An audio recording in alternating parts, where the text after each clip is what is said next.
चलिए, so very good evening to all of you. कैसे हैं आप लोग? उम्मीद करता हूं आप लोग काफी अच्छे होंगे एंड आप लोग का हेल्थ भी काफी अच्छा होगा। As you know the dear student, अभी हम लोग हीट ट्रांसफर को स्टडी कर रहे हैं और यह आप लोग का हीट ट्रांसफर का 10th लेक्चर हो जाएगा। आज के इस पर्टिकुलर लेक्चर में हम लोग काफी इंपॉर्टेंट एक थ्योरी के बारे में डिस्कस करने वाले हैं, which is very very important, जहां से क्वेश्चन आप लोग को देखने को मिलता है, हर बार देखने को मिलता है। लगभग आपको कई सारे एग्जाम में ये क्वेश्चन पूछा गया है। और वो टॉपिक क्या रहने वाला आज का टॉपिक, उस टॉपिक का अगर मैं बात करता हूं, दैट इज कॉल्ड योर, हम लोग बात करेंगे जनरलाइज हीट कंडक्शन, है ना। जैसे कि आप बोलेंगे सर क्या मतलब है जनरलाइज हीट कंडक्शन, अब ये अलग स्लैब के लिए बात करेंगे, स्पेयर के लिए बात करेंगे, सर्कल के लिए बात करेंगे। कहने का मतलब ये है कि इससे पहले हम लोग जो हीट ट्रांसफर देखे थे वो आप लोग को याद होगा, कुछ हम लोग अजम्पशन लेके चले थे। मैं आपको स्टार्टिंग से बता रहा हूं, जैसे याद करो आप फूरियर लॉ, हम लोग बहुत पहले फूरियर लॉ पढ़ चुके हैं।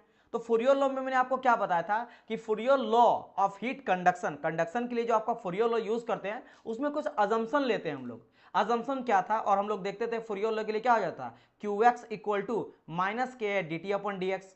जहां पे ये जो हम लोग लिखते थे क्यू एक्स, ये एक्स क्या बताता है, एक्स मेरा बताता डायरेक्शन, डायरेक्शन बताता, यानी कि हम लोग केवल और केवल एक डायरेक्शन में हीट का फ्लो को देखते थे। इस तरह एनिमेशन से आपको समझाया था कि एक ही डायरेक्शन में आपका हीट फ्लो को लेते हैं, है ना। और वो लेते किधर से, हम लोग एक्स डायरेक्शन में लेके चलते हैं। किस में लेके चलते हैं, एक्स डायरेक्शन में लेके चलते हैं हीट फ्लो को ओनली। यानी कहने का मतलब क्या, जैसे यहाँ पे कोई स्लैब है, ऐसा कोई अगर स्लैब है तो इसमें केवल और केवल हम लोग क्या करेंगे, इसी एक्स डायरेक्शन में हीट का फ्लो देखेंगे। मतलब हीट का फ्लो आपका इधर होगा, केवल ऊपर नीचे दाएं बाएं होता है रियल में, लेकिन हम लोग अजम्पशन में मान के चलते हैं कि हीट फ्लो केवल एक ही डायरेक्शन में हो रहा है। और उसको बोलते क्या थे, उसको बोला जाता था one dimensional flow of heat conduction.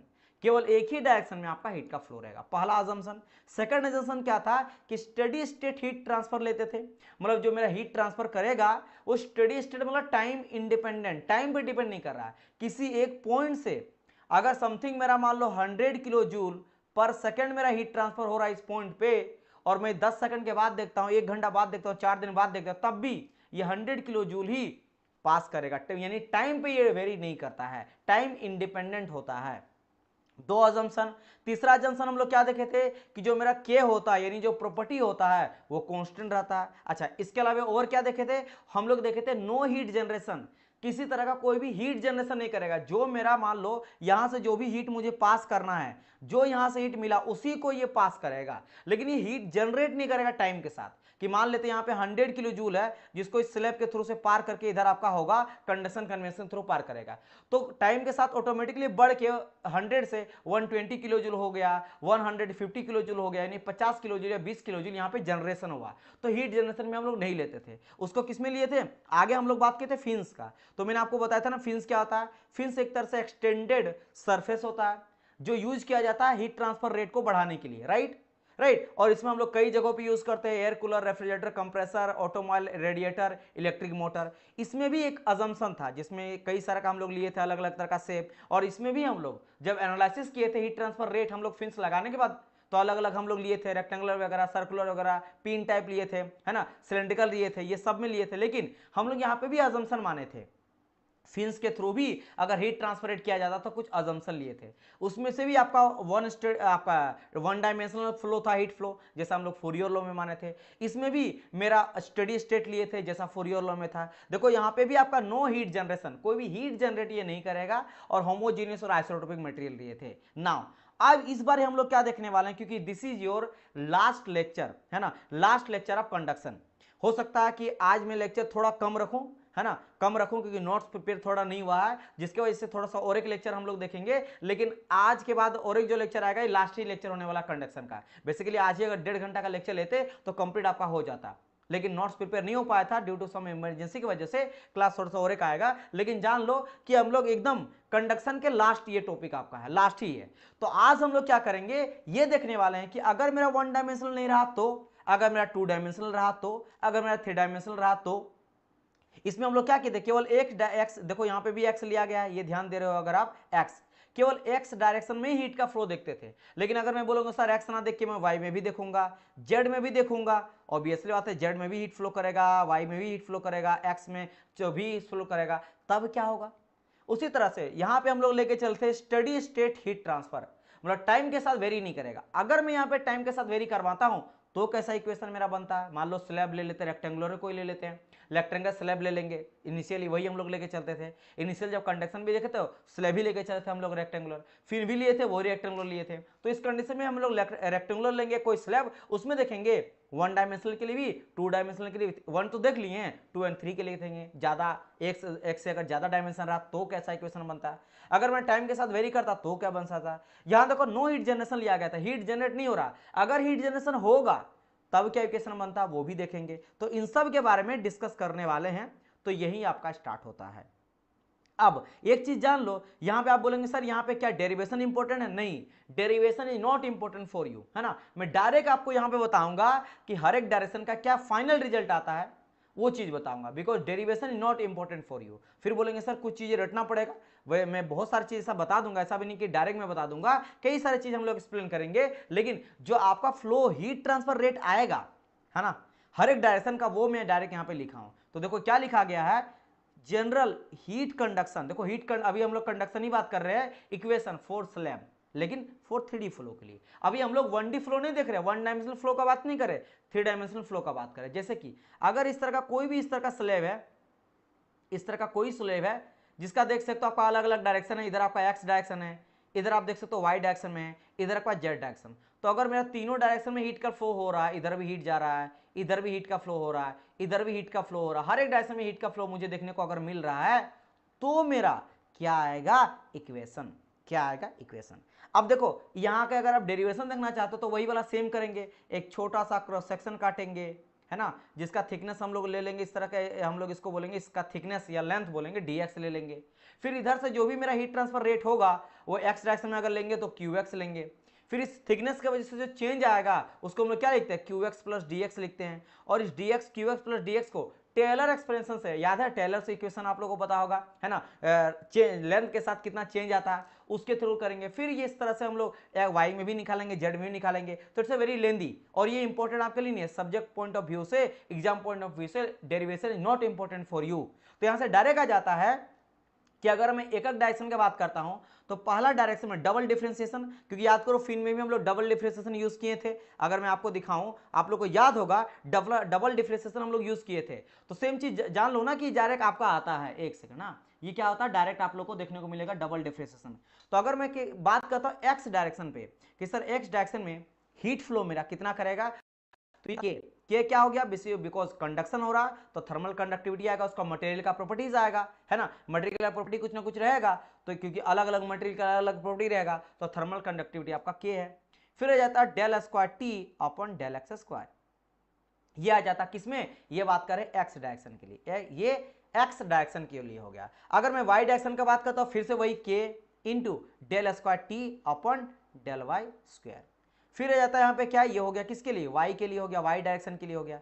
और z के लिए del square T upon del Z square, ये हो गया किसके लिए, z डायरेक्शन के लिए, z डायरेक्शन के लिए। तो ये तो हो गया किसके लिए, हम लोग एक बात कर लिए 3D फ्लो के लिए। लेकिन मैं अगर बात करता हूँ कि अगर मैं यहाँ पे लेके चलता हूँ, जैसे यहाँ पे नो हीट जनरेशन लिए थे, अगर मैं यहाँ पे हीट जनरेशन लूंगा तो हीट जनरेशन लूंगा तो यहाँ पे q एक्स्ट्रा में कर देता हूँ कि सपोज करो यहाँ कुछ मेरा हीट जनरेट भी करेगा, है ना, क्या होगा, हीट जनरेशन भी कुछ होगा मेरा। तो चलो मैंने यहाँ पे हीट जनरेशन भी ले लिया, क्या कर लिया, यहाँ पे मैं कुछ यहाँ पे हीट जनरेशन भी ले लेता हूं, तो यहाँ पे क्यू डॉट भी ले लिया, इज इक्वल टू यहाँ पे आ जाता क्या, अगर मैं यहाँ पे बात कर लेता किसका, कि जैसे यहाँ पे और एक हम लोग क्या लिए थे, स्टडी स्टेट लिए थे, right, steady state heat transfer, जो हम लोग फिन्स का बात करेंगे, फूरियर लॉ का बात करेंगे, ये लिए थे स्टडी स्टेट। टाइम के साथ वेरी नहीं करेगा, लेकिन अगर मैं यहाँ पे टाइम के साथ चेंज देखना चाहता हूं कि टाइम के साथ कितना मेरा चेंज हो रहा है, कि एक पर्टिकुलर सेक्शन में देखता कि एक पर्टिकुलर टाइम पे इतना हीट फ्लो हो रहा था, कुछ देर के बाद देखें तो हीट फ्लो रेट चेंज हो गया, तो वो अगर मैं देखना चाहूंगा तो यहां पे मुझे मल्टीप्लाई इज इक्वल टू करना पड़ेगा क्या, कि del T upon del T. अब बोलेंगे सर ऊपर भी डेल टी है नीचे भी डेल टी, ये क्या है, इसलिए इसको मेंशन कर दिया गया, ऊपर में आपका टाइम है, नीचे में, ऊपर में आपका टेम्परेचर है और नीचे में आपका टाइम है, ऊपर में क्या मेरा टेम्परेचर और नीचे में टाइम है।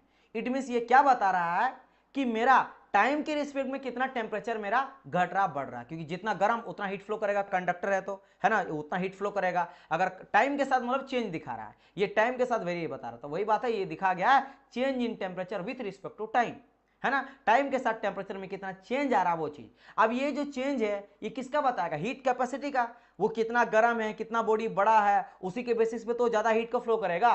यानी इसके साथ मुझे हीट कैपेसिटी भी जोड़ना पड़ेगा इनटू, क्योंकि आपने यहां पे करा del T upon del T, time के साथ सर कितना टेम्परेचर घट रहा बढ़ रहा, लेकिन सर कितना मेरा हीट फ्लो जा रहा है, उसका कैपेसिटी कहां से पता चलेगा। तो हीट कैपेसिटी आपका बनता है क्या, डेंसिटी, उस प्रोडक्ट का जो भी आपका ऑब्जेक्ट है उसका density into capacity, heat capacity. और ये हीट कैपेसिटी क्या होता है, स्पेसिफिक हीट होता है ना। तो specific heat at constant pressure into, ये तो स्पेसिफिक हीट होता है, जब डेंसिटी से इसको इनटू कर दिया जाता है तो वो मेरा बन जाता क्या है, हीट कैपेसिटी। समझ गए, जो मेरा स्पेसिफिक होता है प्रॉपर्टी, स्पेसिफिक प्रॉपर्टी को अगर डेंसिटी से मल्टीप्लाई कर दिया जाए तो ये मेरा बन जाता है हीट कैपेसिटी। तो हीट कैपेसिटी टाइम के रिस्पेक्ट में कितना चेंज आ रहा है टेम्परेचर का, वो हम लोग देखते हैं। यानी कि अब यहां पे देखो, यहां पे पहली बात, यहां से जो यहां लिखा गया ये मेरा 3D फ्लो को बता रहा है, ये जो है ये हीट जनरेशन को बता रहा है, और ये जो बता रहा है ये मेरे स्टेडी स्टेट को बता रहा है। जैसे यहां पे हम लोग लिए थे, सॉरी अनस्टेडी स्टेट को बता रहा है, अनस्टेडी स्टेट। तो देखो एक ही इक्वेशन में तीनों को डाल दिया गया, जो अभी तक नहीं माने थे उस तीनों को हम लोग यहाँ पे मान लिया गया है, उन तीनों को मान लिया गया। चलो ये डायरेक्ट डेरिवेशन से बनता है, मैं आपको डायरेक्ट यहाँ पे एक शॉर्टकट लिया हूँ, इसके बाद मैं आपको एक्सप्लेन करते हुए चलूंगा, चीज समझ में आ जाएगा। बस आपको समझा दिया कि इसका कोई यूज नहीं यहाँ पे, अगर डेरिवेशन करते तो मैं आपको बताया कि क्या क्या करते हैं। चलो ये चीज अगर आप समझ गए तो बढ़ते हैं हमें आगे। आपको अब यहां से देखो ये फॉर्म आपको दिखाई नहीं देगा, अगर कोई बोला जाए 3D बॉडी के लिए लिखो, है ना, हीट जनरेशन, अगर आपको कभी भी आए कि वह heat transfer rate for 3D flow with heat generation and unsteady state, तो इक्वेशन ये बनता है। लेकिन ये आपको नहीं दिखेगा फाइनल रिजल्ट, फाइनल रिजल्ट कुछ अलग तरीका बनाया जाता है। जैसे देखो यहाँ पे के कॉमन है, तो के को कॉमन में लेके उधर कर देते इज इक्वल टू, तब क्या हो जाता है, ये रो सीपी अपन किया जाता है, क्या आ जाता है, रो सीपी अपन किया जाता है। अब रो सीपी अपन किया यहां पे आ गया, अब क्या करा जाता है, इसको एक दूसरा फॉर्म में लेकर जाता है जिसको कहा जाता है थर्मल डिफ्यूजिविटी। जो अल्फा होता है उसको कहा जाता है थर्मल डिफ्यूजिविटी, और थर्मल डिफ्यूजिविटी क्या होता है, ये होता है thermal conductivity into heat capacity. क्या था, थर्मल कंडक्टिविटी अपन हीट कैपेसिटी, और हीट कैपेसिटी क्या आ जाता है, रो इंटू सीपी। तो रो इंटू सीपी क्या हो गया मेरा, हीट कैपेसिटी, हीट कैपेसिटी। तो हीट कैपेसिटी और ऊपर में क्या आ गया, थर्मल कंडक्टिविटी। तो it's a ratio of thermal conductivity divide by heat capacity. तो आप देखोगे अगर कि अल्फा इक्वल टू अगर मेरा होता के अपन रो सीपी, तो यहां पे आप देखोगे रो सीपी अपन के है, तो मैं बिल्कुल इसको अगर मेरा यहाँ पे रो सीपी अपन के है, इट मीन 1 अपन अल्फा बोल सकता हूं मैं। तो इसके जगह मैं क्या करता हूं, 1 अपन अल्फा को वैल्यू को पुट कर सकता हूं, 1 अपन अल्फा ऐसे लिख सकते हैं, 1 अपन alpha into del T upon del T. तो फाइनल इक्वेशन ये आपका मिल जाता for the heat transfer rate for 3D flow with heat generation and unsteady state, है ना, unsteady state heat transfer rate with heat generation of unsteady state flow। तो ये चीज आपको निकल के आ जाता है। ये जब आपका बन गया, ये चीज को सेम चीज देखो, इस चीज को 1 अपन अल्फा यहाँ वैल्यू पुट कर दिया गया, इस चीज को लिखा। अच्छा इस चीज को बोले को आप बोल सकते हो कि सर टाइम के साथ जो हम लोग देख रहे हैं टेम्परेचर बढ़ रहा है या घट रहा है, तो अगर हमारा टाइम के साथ टेम्परेचर बढ़ेगा तो हीटिंग हो रहा है, और टाइम के साथ अगर घटेगा तो कूलिंग हो रहा, तो इसको समटाइम रेट ऑफ कूलिंग भी कहा जाता है, रेट ऑफ हीटिंग भी कहा जाता है। अब रेट ऑफ कूलिंग रहे या हीटिंग दे, ये डिपेंड करता है आप कर क्या रहे हो, है ना। आप हीटिंग करो तो हीट करेगा, कूलिंग करो तो आपका कूल होगा, है ना। और उसको यूनिट क्या निकल जाता है, ऑब्वियसली बात है, ऊपर में टेम्परेचर है तो टेम्परेचर का केल्विन लोगे, और नीचे में टाइम है तो टाइम को आप क्या लोगे, सेकेंड पे लोगे। और इस तरह से फाइनल आपका बन के आ जाता है कि मेरा 3D फ्लो है, साथ ही साथ ये मेरा अनस्टेडी स्टेट है, और साथ ही साथ और एक क्या है, हीट जनरेशन यहाँ पे हो रहा है, ये रहा हीट जनरेशन। के इसमें भी आपका हो गया, ऑब्वियसली बात है, जब के को उधर लाए हैं तो यहाँ भी क्या आ जाएगा, इसके ऊपर क्या आ जाएगा, क्योंकि यहाँ के नहीं था ना, तो इसको के को कॉमन लिए थे, तो क्यू ओपन क्या, और ये क्यू आपका डॉट होता, क्यू डॉट, ये क्या मेरा क्यू डॉट है, हीट जनरेशन को क्यू डॉट से दिखाया जाता है। चलो ये हो गया।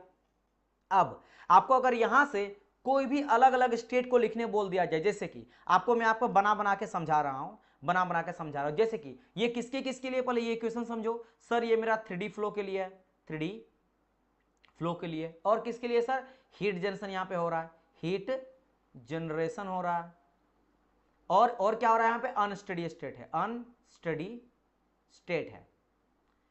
अगर मैं केवल बोलूंगा कि सर एक काम करता हूं मैं बोलूंगा कि हीट जनरेशन रहे, अनस्टेडी स्टेट भी रहे, लेकिन 3D के जगह में केवल हम लोग 1 डायमेंशनल बात करेंगे, वो भी कैसा, y डायमेंशन में देखेंगे, y डायरेक्शन में देखेंगे। उसका कैसे लिखेंगे, तो एक काम करो, x को हटा दो, z को हटा दो, बस बाकी ये रहेगा और ये पूरा रहेगा। क्योंकि ये क्या बता रहा है, y अगर मैं 1 by 1 करके बताओ कि ये q डॉट अपन के, ये क्या बता रहा है, ये मेरा बता रहा है हीट जनरेशन को, ये क्या बता रहा है, ये मेरा बता रहा है अनस्टेडी स्टेट को। और अगर मैं वन डायमेंशनल केवल 1D लेता हूं, यहाँ पे केवल वन डायमेंशनल लेता हूं वो वाई में, तो वाई वाला लिखे, बाकी को हटा दिए।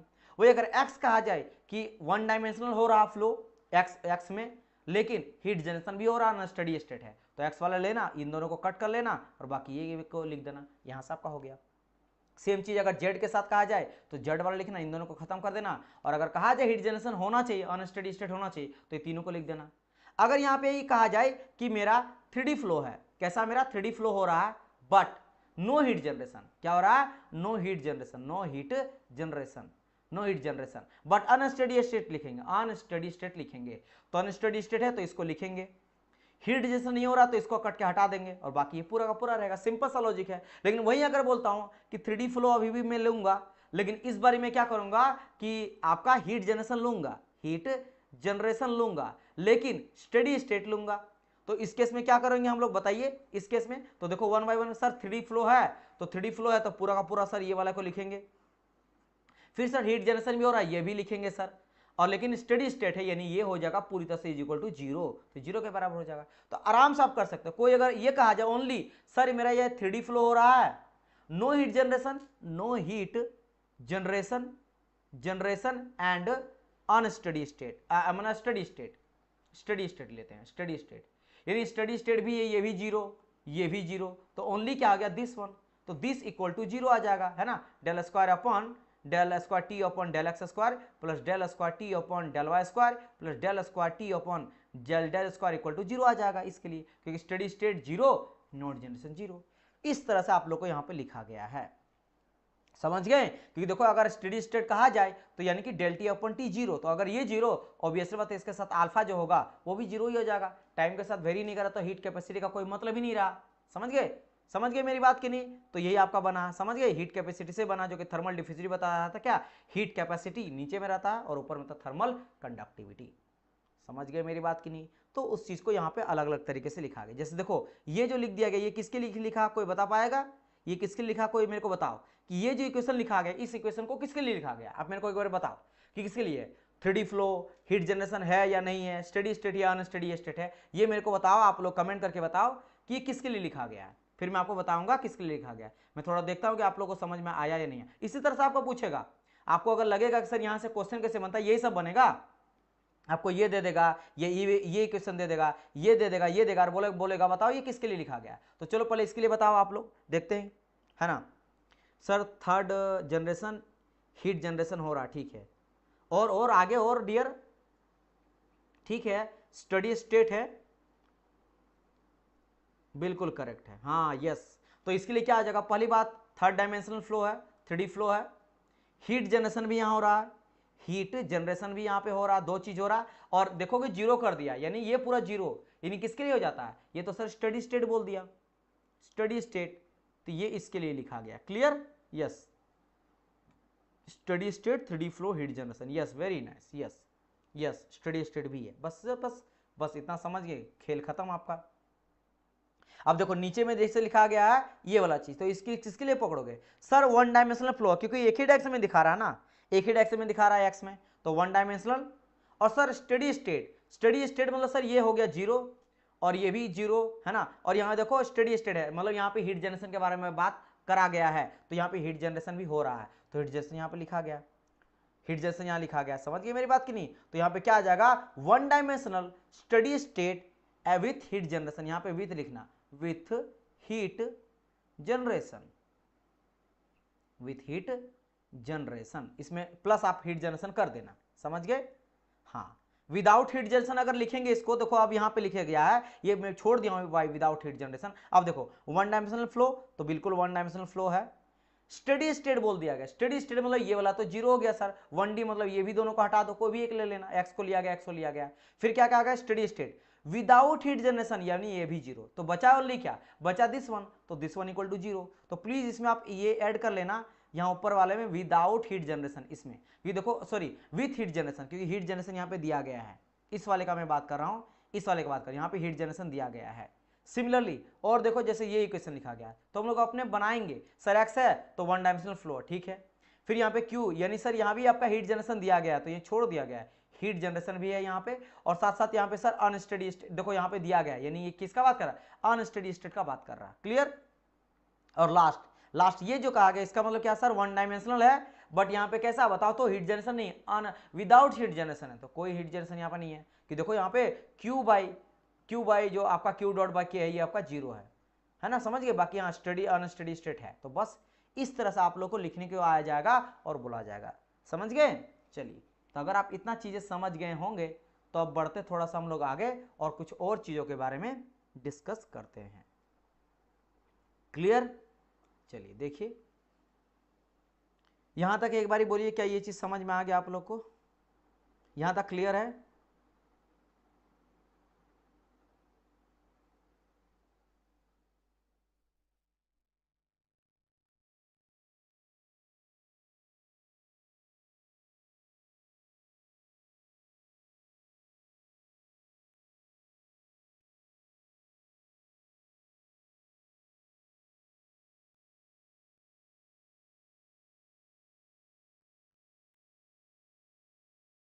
ओके, चलिए बढ़िया बढ़िया, आगे बढ़ते हैं ना। अच्छा हाँ, तो ये तो हो गया किसके लिए, अभी हम लोग बात किए फ्लैट स्लैब के लिए, रेक्टेंगुलर स्लैब था उसके लिए बात किए थे, ये 3D flow with heat generation और अनस्टेडी स्टेट लिख दिए।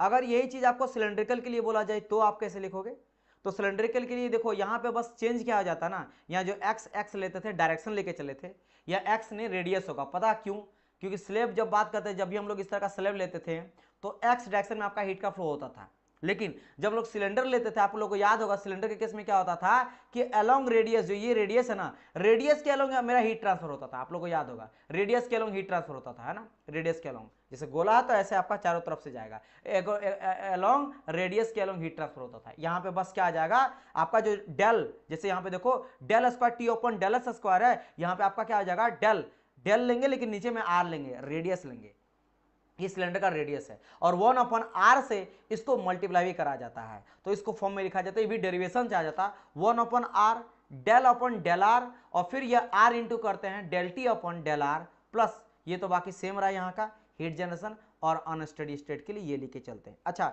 यहाँ पे एक चीज को मेंशन कर दिया गया, समटाइम कभी कभी बुक में क्या रहता है, ऊपर में रहेगा डेल टी और नीचे में रहेगा डेल टाउ, है ना, तो यानी कि क्या मतलब है, जैसे ऊपर में हम लोग अभी फिलहाल ये क्या बता रहा है, मेरा टेम्परेचर को बता रहा है, तो टेम्परेचर को कैपिटल टी से दिखाया गया है, और नीचे में जो स्मॉल टी है ये मेरा टाइम को दिखा रहा है। समटाइम क्या जाता है, छोटा टी को टाइम टेम्परेचर से दिखाया, जैसे देखो यहाँ पे, यहाँ जो है ना ये छोटा टी ये मेरा दिखा रहा है टेम्परेचर को, तब याद रखना जब छोटा टी ही टेम्परेचर का लाएगा ना, तो याद रखना तब आपका नीचे में टाव रहता है, और टाव बताता है टाइम को, तो ये कभी कभी इस फॉर्म में रहेगा, तो आप प्लीज इसमें कंफ्यूज मत होना कि सर यहाँ पे टाव दिया गया है, टेम्परेचर छोटा टी जो होता था वो तो मेरा टाइम होता था, नहीं, समटाइम अगर इस तरह का फॉर्म में दिया रहेगा टी तो नीचे में टाव रहेगा, टाव कुछ ऐसा रहेगा, समझ गए, टाव को सबको पता ही है, तो वो बेसिकली टाइम को दिखाता है। चलिए ये हो गया, और स्पेयर के लिए कहा जाए यहाँ भी आर ही रहता है, तो ये सिंपल आ जाता है del square T upon del R square plus 2r आ जाता है, 2/r del T upon del R plus आपका heat generation into this one, है ना,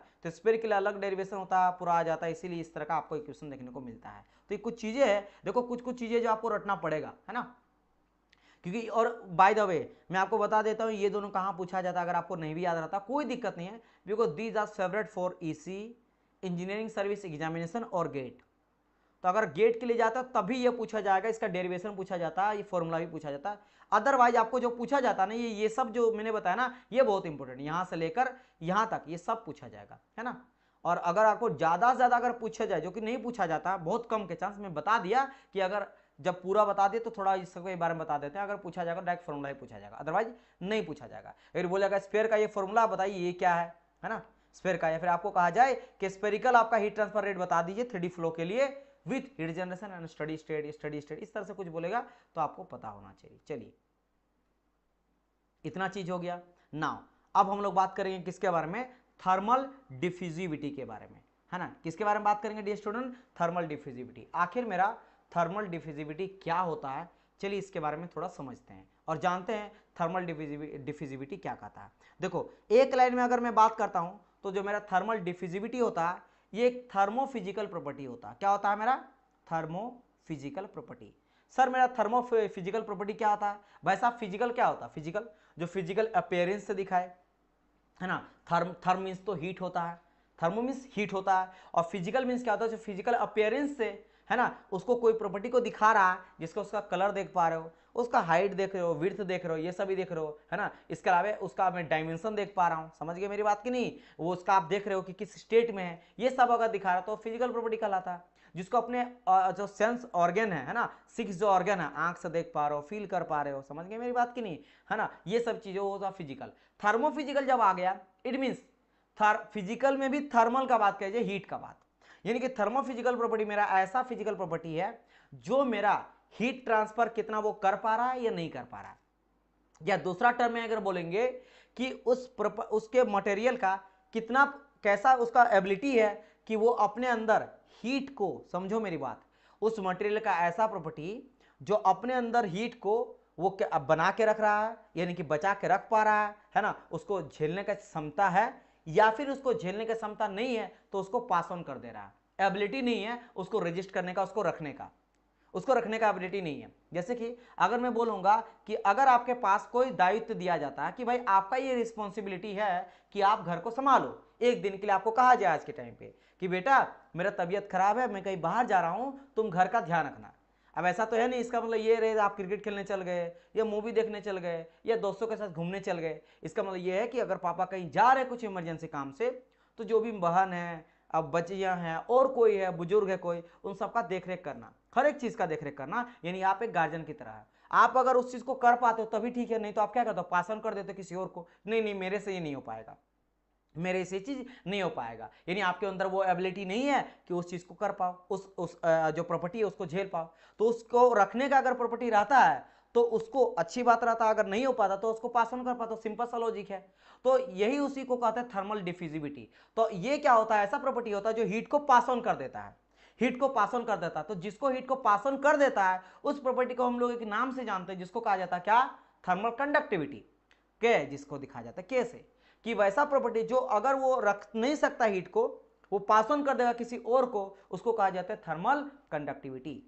तो अगर जो मेरा ज्यादा ज्यादा एनर्जी को स्टोर करके नहीं रख सकता है, मटेरियल का ऐसा प्रॉपर्टी जो एनर्जी को स्टोर करके नहीं रख सकता है, वो पास कर दे रहा है, तो उसको हम लोग उसको किससे कैलकुलेट करते हैं? थर्मल कंडक्टिविटी से। और किसी भी अगर मटेरियल का थर्मल कंडक्टिविटी ज्यादा है, ध्यान समझना, थर्मल कंडक्टिविटी ज्यादा है, इसका मतलब उसका हीट कैपेसिटी कम है, हीट कैपेसिटी कम है, कैपेसिटी, क्योंकि हीट कैपेसिटी मतलब स्टोर करके एनर्जी को रखना है। हीट एनर्जी को कोई अगर स्टोर करके रख रहा है तो उसका हीट कैपेसिटी ज्यादा है।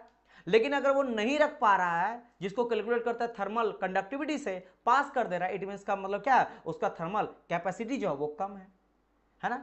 और किसी का भी अगर थर्मल कंडक्टिविटी ज्यादा होता है, ये ज्यादा क्यों? क्योंकि डिफ्यूज ज्यादा कर रहा है। डिफ्यूज मतलब बिखर रहा है, अपनी हीट को बिखरने दे रहा है, दूर तक जाने दे रहा है, किसी और ऑब्जेक्ट ने डिफ्यूज कर रहा है, वहां तक जा रहा है, यानी कि इसका थर्मल डिफ्यूजिविटी ज्यादा रहेगा। तो अगर के ज्यादा है तो thermal diffusivity most of the case में, मोस्ट ऑफ द मटेरियल में ज्यादा देखने मिलता है। कुछ है, कुछ आपका ऐसा है एक्सेप्शन केस है जिसमें ये चीज नहीं देखने मिलता, कुछ खास रीजन की वजह से, लेकिन मोस्ट ऑफ द केस आपको यही देखने को मिलता कि अगर के ज्यादा है, भाई अगर वो ज्यादा हीट को कंडक्ट कर पा रहा है, हीट कैपेसिटी उसका अच्छा नहीं है, एनर्जी को स्टोर करके रख नहीं पा रहा है, वो पास ऑन कर दे रहा है, तो उसका थर्मल कंडक्टिविटी ज्यादा है। अगर थर्मल कंडक्टिविटी ज्यादा है तो जो दूसरे वाले ऑब्जेक्ट को जहां पे हीट जा रहा है वो ज्यादा उसको डिफ्यूज कर रहा है, डिफ्यूजन ज्यादा है, तो ऑब्वियसली बात है उसका थर्मल डिफ्यूजिविटी भी ज्यादा होगा। ठीक है, समझ गए कि नहीं? तो ये चीज आपका हो जाता थर्मल डिफ्यूजिविटी, जिसको दिखाया जाता अल्फा से। इसको हम लोग क्या करते हैं? सिंबल से दिखाते हैं, that is called your alpha. Alpha. अब इसको अगर मैं एक्सप्लेन करूं, है ना, अगर मैं इसको एक्सप्लेन करूं तो इसको कैसे डिफाइन कर सकते हैं? तो it is a thermophysical property, तो पहले बोल दिया, of a material by which material can diffuse, समझ गए, डिफ्यूज कर सकता है, पास ऑन कर सकता है हीट को डिफ्यूज करता है टू द अदर बॉडी, दूसरे बॉडी में, if it doesn't have capacity to store it, अगर वो स्टोर करने का क्षमता नहीं है, ऑब्वियसली बात है वो पास करेगा। आपको कोई रिस्पॉन्सिबिलिटी बना कि भाई इस बच्चे को ध्यान देना, या कहा जाता है ना कभी कभार, जैसे पापा कुछ काम कर दिए, है ना, या मम्मी कुछ बोल दी, आप अगर मान लो दो भाई है घर में, बड़ा बेटा है कि काम करो, जाओ तो सब्जी लेना मार्केट से, अगर आपको अरे यार के लाना, तो पता छोटा भाई अरे जाओ तुम लेके जाओ, अब बेचारा वो फंस जाता है ना। तो वही चीज हो जाता है जब आपका शादी हो जाता है, है ना। फिर आपकी मिसेज जो है मैडम बोलेगी कि जाइए सब्जी लाने, फिर आप दौड़ते हुए जाओगे, फिर वहाँ पे कोई नहीं आएगा बचाने, है ना। तो फिर वहाँ पे रिस्पॉन्सिबिलिटी उठाना पड़ेगा कि समझ गए कि भाई अब ये कब तक मैं टालते रहूँगा, कब तक टालते रहूँगा, मुझे काज नहीं तो कर करना है। हाँ, अलग बात है कि आपका काम है तो आप किसी को पास ऑन करते हो, तो अपने रिस्पॉन्सिबिलिटी से हटते नहीं हो, है ना। वहाँ पे तो ऐसा हाल होता है कि जब भाई रहता है कुछ भी अपना मस्त आराम से रहते हैं, मम्मी पापा का खाते पीते हैं, मस्त करते, पढ़ाई वढ़ाई करते, तब क्या होता था कि भाई बोला गया तो सर मतलब जाओ ना तुम यार, मतलब फ्री रहते फिर भी नहीं जाएंगे, सोएंगे, मूवी देखने जाएंगे, घूमेंगे, लेकिन मैं नहीं जाऊंगा सब्जी लाने, मैं सब्जी लाने जाऊंगा, है ना। लेकिन वही टाइम होता है कि जब जॉब भी करते हो, सब कुछ करते हो, फिर भी आपको जाना पड़ता है, क्योंकि वो बेसिकली रिस्पॉन्सिबिलिटी आपके अंदर आ जाता है। तो ये कह रहा है कि अगर रिस्पॉन्सिबिलिटी नहीं है, हीट कैपेसिटी उसका कम है, तो बेसिकली तो वो क्या करता है, हीट को पास कर देता है, डिफ्यूजिविटी, तो थर्मल कंडक्टिविटी ज्यादा हो गया और थर्मल डिफ्यूजिविटी उसका ज्यादा हो गया। इसको और तरीके से कैसे हम लोग डिफाइन कर सकते हैं, रेशियो के बेसिस पे, बिकॉज आपको पता है कि अल्फा इक्वल टू हम लोग मैंने कहा था थर्मल डिफ्यूजिविटी क्या, के अपॉन रो सीपी। तो ऑब्वियसली बात है we can also define as that thermal diffusivity is the ratio of thermal conductivity K to the thermal capacity, है ना। थर्मल कैपेसिटी सिंपल सा बात है, सिंपल सा बात है। देखो ना, इसलिए मैंने कहा ना कि देखो यहाँ पे अगर देखोगे अल्फा जो डायरेक्टली प्रोपोर्शनल मेरा किसके है, के का है, तो अगर अल्फा का वैल्यू बढ़ेगा तो के का भी वैल्यू बढ़ेगा। वहीं अगर कहा जाए कि जो आपका थर्मल डिफ्यूजिविटी है वो मेरा इनवर्सली प्रोपोर्शनल है किसके, हीट कैपेसिटी का। तो अगर हीट कैपेसिटी बढ़ता है मतलब वो स्टोर करके रखने की क्षमता है, इट मीन इसका मतलब क्या है कि उसका थर्मल डिफ्यूजिविटी कम है, यानी उसका के भी क्या है, कम है, के भी उसका क्या है, कम है। समझ गए मेरी बात कि नहीं, समझ गए मेरी बात, इस चीज का ध्यान आप लोग को रखना है। तो that is very very important. तो आपको ये चीज पूछा जाता है, कभी आपको पूछा जाएगा के साथ रिलेशन क्या होता है, अगर किसी का के ज्यादा है तो इसका क्या होगा, ज्यादा या कम होगा, या इनवर्सली प्रोपोर्शनल इसके साथ पूछा जाएगा, रेशियो पूछ देगा, डेफिनेशन पूछ देगा, मीनिंग पूछ देगा क्या होता है, ये सब आपको पता चल गया मुझे उम्मीद है। नाउ अब इसका यूनिट जान लेते हैं। तो ये अल्फा इक्वल टू क्या आ रहा है मेरा, के अपन रो सीपी, रो सीपी। अगर के का बात करते हैं थर्मल कंडक्टिविटी का, ये आप लोग को पहले से ही पता है कि हम लोग वॉट पर मीटर केल्विन लेते हैं, राइट, ये लेते हैं। और वोट जो होता है, वॉट, वॉट क्या होता है सर, ये सर जूल पर सेकंड, वोट को हम लोग जूल पर सेकंड से भी डिफाइन कर सकते हैं, आप लोग को पता होगा, है ना, सबको पता, बहुत बारी मैं डिफाइन कर चुका हूं, है ना। वर्क डन जानते हो ना, वर्क डन, वर्क डन, है ना। जैसे अगर मैं बोलूंगा power equal to work done upon time, simple सा कहानी है, जूल पर सेकंड सबको पता है। तो इसको मैं और कर सकता हूं क्या, कि ये हो गया मेरा जूल पर सेकंड, और नीचे में आपका मीटर और केल्विन तो आ ही रहा है, तो ये पूरा का पूरा आ गया। तो देखो जूल पर मीटर केल्विन सेकंड ऊपर में आ गया। और अगर मैं नीचे में बात करता हूं तो डेंसिटी तो सबको पता है कि density equal to sir mass upon volume आ जाता है, डेंसिटी मास अपन वॉल्यूम, तो मास का केजी और वॉल्यूम का मीटर क्यूब। और जो आपका स्पेसिफिक हीट है, स्पेसिफिक हीट है ये जूल पर केजी केल्विन लेके चलते हैं। Specific heat at constant volume, specific heat at constant pressure, हम लोग कई बार डिस्कस कर चुके हैं आपका थर्मोडायनेमिक्स में। तो जूल पर केजी केल्विन, तो पूरा को अगर लिख दिया जाए तो देखो जूल से जूल खत्म, केजी से केजी खत्म, केल्विन से केल्विन खत्म। ये मीटर का 3 है यहाँ पे, तो 3 अगर कटा तो बचा यहाँ पे 2 और ऊपर 1 मीटर कटा, तो बचेगा क्या, यहाँ पे मीटर स्क्वायर बचा, ऊपर में सेकंड बचा। तो कुल मिला के ये मीटर ऊपर चल जाएगा, और क्योंकि यहाँ पे ऊपर आ जाएगा मीटर स्क्वायर, नीचे में आपका सेकंड है, तो metre square per second. This is the unit of thermal diffusivity. अब यहां से क्वेश्चन और एक पूछा जाता है और बच्चे कंफ्यूज हो जाता है, पता क्यों, आपको कभी कभी ये पूछा जाएगा, बताइए, है ना, which one of these has same unit, है ना, इनमें से किसका यूनिट जो है वो सेम होता है। और ए बी करके आपको ए ऑप्शन में दे देगा thermal diffusivity and thermal conductivity, B number में आपको दे देगा thermal diffusivity and kinematic viscosity, C number दे देगा thermal diffusivity and dynamic viscosity. तो ध्यान रखना, जो मेरा काइनेमेटिक विस्कोसिटी होता है उसका भी यूनिट मीटर पर सेकंड ही होता है, इसलिए मैं इस चीज को मेंशन कर दिया हूं that kinematic viscosity unit is also metre square per second, and thermal diffusivity का भी यूनिट यही होता है। तो दोनों का unit metre square per second होता है, इस बात का ध्यान रखना। यहां से आपका क्वेश्चन बन सकता है, आपका एबीसीडी करके आपको जो है आपको दे सकता है। क्लियर, यहां से यूनिट भी समझ गए होंगे। अगर जब यूनिट समझ गए, अच्छा इसको और एक तरीके से डिफाइन करते हैं, ये अलग अलग जो है ना, अलग अलग सोसाइटी है ना, उसको अलग अलग तरीके से डिफाइन करती है, जो बुकिश लैंग्वेज जिसको कहेंगे, बुक का लैंग्वेज। और ये बुक का लैंग्वेज ही आप समटाइम क्या करा जाता है, एक एग्जाम, कई बार ये एग्जाम में पूछा गया, इसलिए इस डेफिनेशन को मैं ऐड किया हूं, है ना, डेफिनेशन को। इसमें क्या बोलता है, it is the ability of material to allow the heat transfer, या हीट एनर्जी, वो क्या करता है, हीट एनर्जी को स्टोर करके नहीं रखता, अलाउ करता है टू गेट डिफ्यूज मतलब दूसरे मटेरियल में जाने के लिए, through the material more rapidly और क्विकली, है ना, मोर रैपिडली और क्विकली, बात एक ही है। है ना। यानी समझे कि सर अगर अल्फा का वैल्यू मेरा अगर के का वैल्यू बढ़ेगा तो अल्फा की वैल्यू बढ़ेगा, अगर थर्मल कंडक्टिविटी बढ़ता है तो थर्मल डिफ्यूजिविटी भी बढ़ता है। क्लियर, ये चीज समझ गए हैं? बताइए, इज इट क्लियर और नॉट? इज इट क्लियर और नॉट? इज इट क्लियर और नॉट? छोटा छोटा टॉपिक है बट हाँ इन सबसे क्वेश्चन आपसे पूछ सकता है, इसलिए क्लियर होना बहुत इंपॉर्टेंट हो जाता है आपके लिए। बताइए क्या ये चीज समझ आया आप लोग को? Yes, okay. खुशबू कुमारी बोल रही यस सर, चलिए बढ़िया। क्या बात है, 30 बच्चे से लाइव जो है हटके फिर 26 आ गए। आदित्य बोल रहे हाँ सर बढ़िया।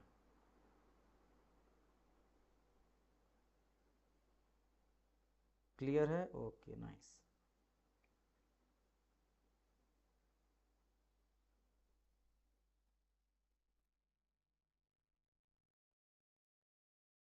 चलिए, अगर इतना समझ गए, सरफराज बोल रहे क्लियर है, ओके नाउ। अब यहां पे कुछ क्लियर हुआ, ठीक है डियर, एक बार और देख लेना। अब न्यू,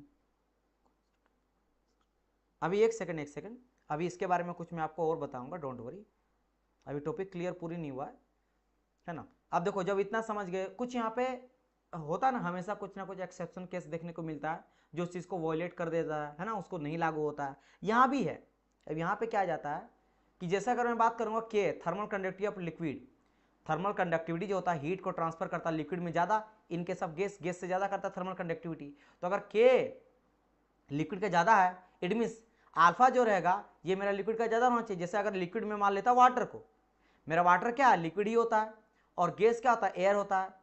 तो अगर मैं बोलता हूं कि मेरा वाटर का थर्मल कंडक्टिविटी ज़्यादा है एयर से, तो अभी हम लोग देखें कि सर अगर के ज़्यादा है तो अल्फा भी ज़्यादा होगा। इनमें सिंपल सा बात है, सर अल्फा मेरा वाटर का ज़्यादा होना चाहिए था लेकिन हो गया कम।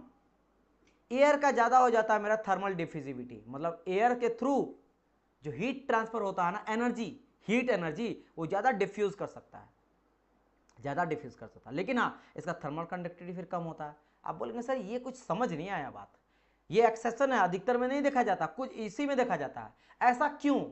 इसको समझाने के लिए मैं आपको ये याद दिलाऊंगा कि अल्फा जो होता है रेशियो होता है किसी चीज का। क्या रेशियो होता है?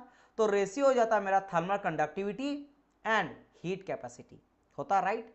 दैट इज कॉल्ड योर, क्या हो जाता है मेरा थर्मल कंडक्टिविटी होता है, क्या हो जाता है मेरा थर्मल कंडक्टिविटी, क्या हो जाता है ये मेरा थर्मल कंडक्टिविटी अपन क्या आ जाता है, that is called your heat capacity. और ये हीट कैपेसिटी बना किससे है, डेंसिटी इंटू स्पेसिफिक हीट से बना है मेरा हीट कैपेसिटी। क्लियर? अच्छा, तो बात यहां पे यह आ जाता है डियर कि अगर मैं इसको इस फॉर्म में लिखूं, इस फॉर्म में, किस फॉर्म में लिखूं सर, अगर मैं इस फॉर्म में लिखूं कि अल्फा ऑफ एयर अगर नहीं मैं लिखना चाहता हूं, एयर का भी वाटर का भी, तो क्या कर सकते हैं, के अपन रो सीपी, के हो गया एयर का और आपका सीपी भी हो गया एयर का। सिमिलरली वाटर के भी लिख सकते हैं, के ऑफ वाटर और सीपी ऑफ वाटर। दिक्कत यहाँ पे क्या आता समझना, क्यों ऐसा होता है? होता दिक्कत यह है डियर स्टूडेंट कि जब मैं बात करता हूं इसी फॉर्म को लिख रहे हैं कि सर यहाँ पे आपने कहा अल्फा ऑफ वाटर जो होता है ना, अल्फा होता है वाटर, ये मेरा कम होता है, जबकि यहाँ पे के ऑफ वाटर ज्यादा था।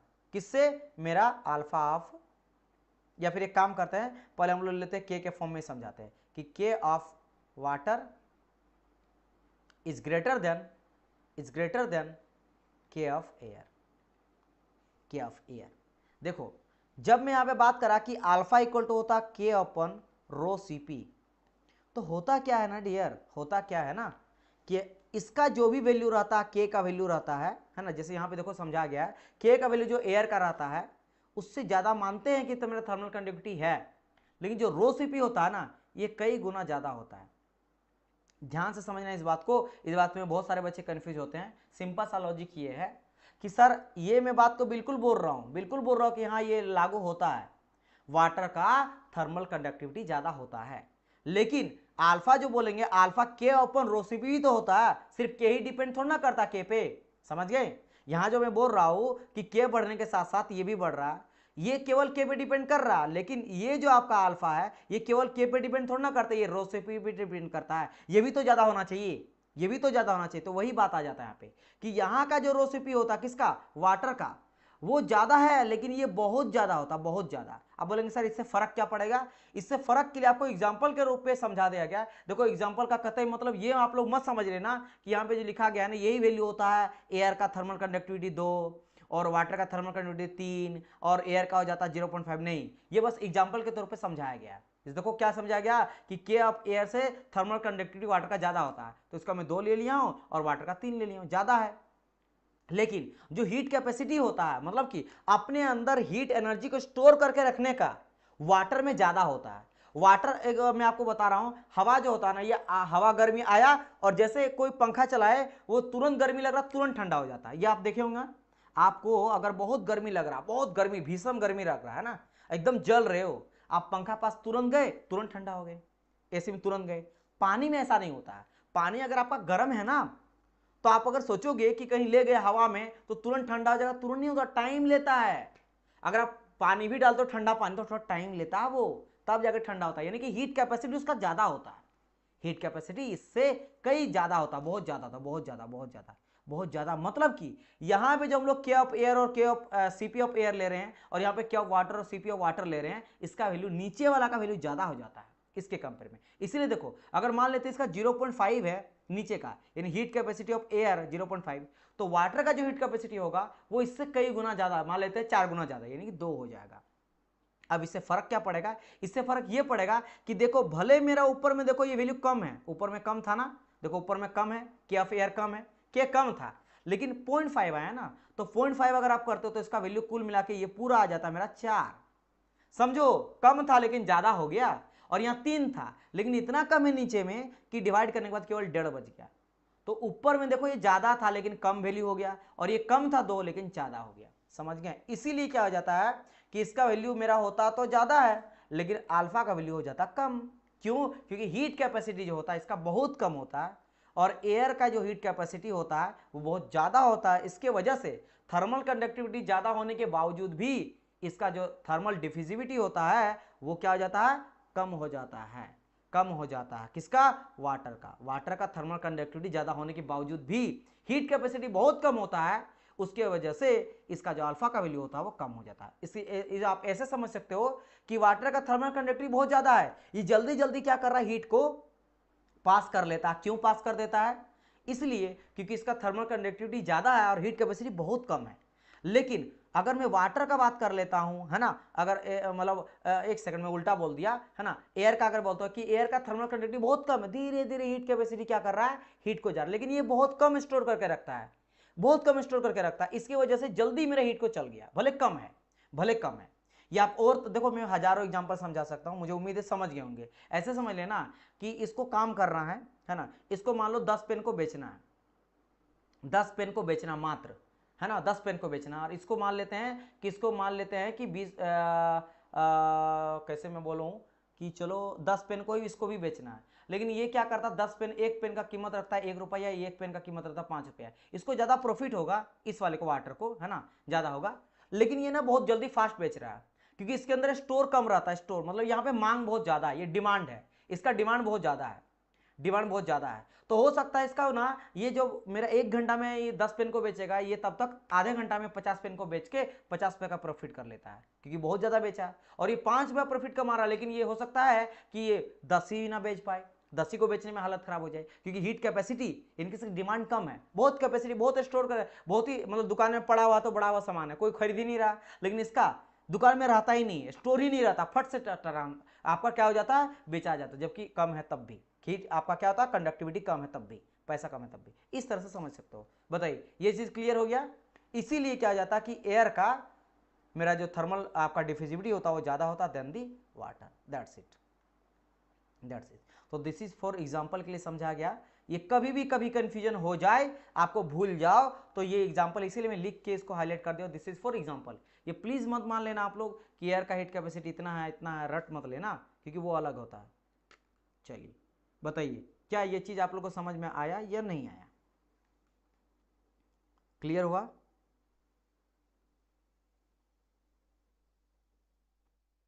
क्लियर हुआ बस। तो यही आज हम लोग का सेशन था, यही था हम लोग का सेशन, हो जाता कंप्लीट। अब बताइए क्या आप लोग को चीज़ें समझ आ गया?